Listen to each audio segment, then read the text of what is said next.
I think you talked a little bit about just very briefly on the moral compass from leaving Yeah. the military into civilian world, and that compass is misaligned or misguided at first or just misunderstood. And so you have your organization is obviously taking military veterans who are transitioning out of active duty into the civilian world and preparing them for a career in sales. So Yeah. I would imagine a lot of these people that you're working with are having internal conversations with themselves.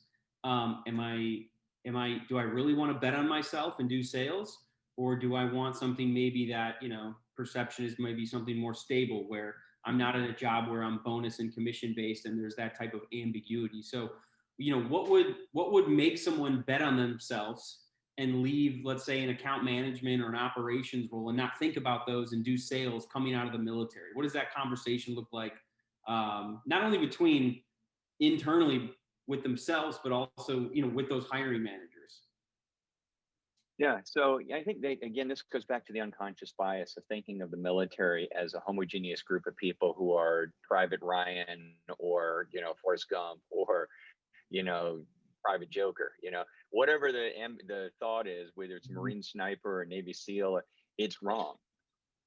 Take a cross section of the United States, age, race, socioeconomic background, training, education, and pull it out. You'd have a beautiful sample size in the military. So you've got every, I think we say openly, but we both embrace like culture index. There's 19 profiles that people go into. Those same 19 profiles exist in the military. So there's plenty of people who are in the military like me who was frustrated by the lack of promotions and the inability for me to go and leapfrog and become, a staff sergeant and then jump to be a captain and then jump. There was a lot of drive and fire in the belly. And I could use that in the confines of the military and be successful, but I always wanted more. So really, when you boil it down to the simplest thing you can do in sales, when you're looking, do you want to be in sales or not? There's sleep well people, there's eat well people. And one of the things you have to do when you're talking to the military is they don't know what sales means. The military spends money, it doesn't make it. So marketing, sales, revenue operations, sales enablement, this is not something they've ever even thought of. Sales to them is the guy that knocks on their door during dinner to sell them a vacuum or annoys them when they walk into a mall or, calls them during, lunch hour and tries to pitch them on insurance, or is that guy that wants to help them do some, residual income for their family. Their sales is bad car salespeople. They don't want anything to do with sales. Okay. Generally, they start out by thinking they want to do something like go into operations, planning, logistics, maybe consulting, thinking that's where they make a difference, not realizing how much of that falls into the real sales role. So you have to educate them on what a career in sales means. There usually is a base salary. You can usually cover your rent and necessities with that. That's kind of like your base pay.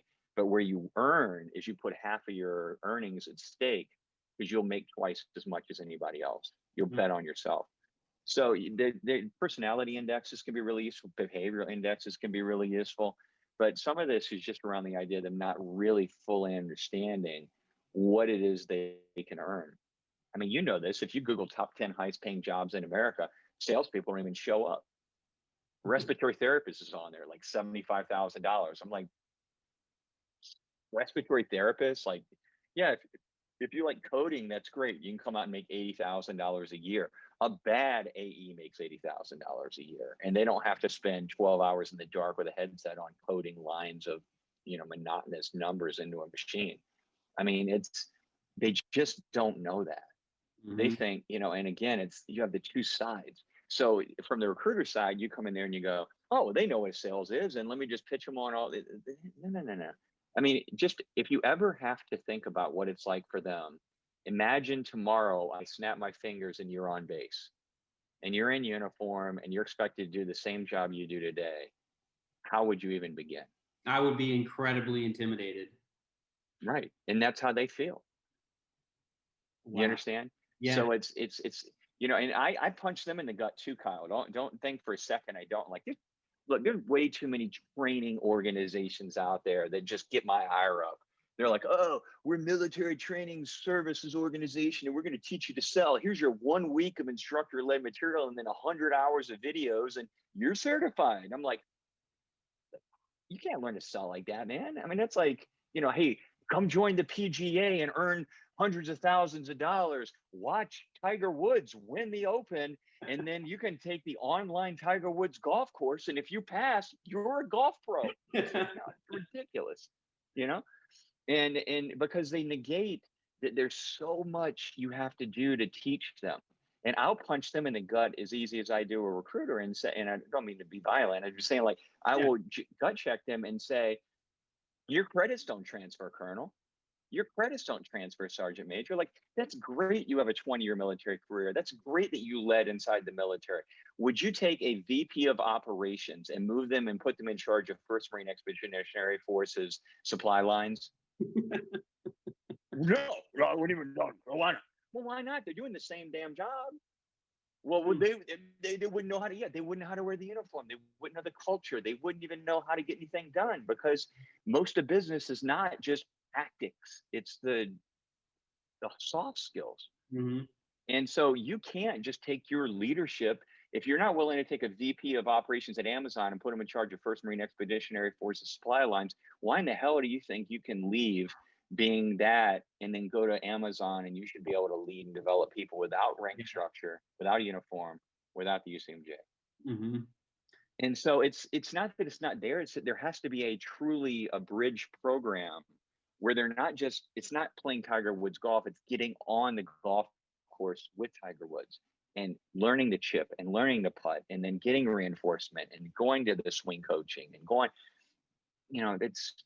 I hate to get so passionate about it, but you and I both share a passion for sales, and we both know that it's much more of an apprenticeship than it is like an event.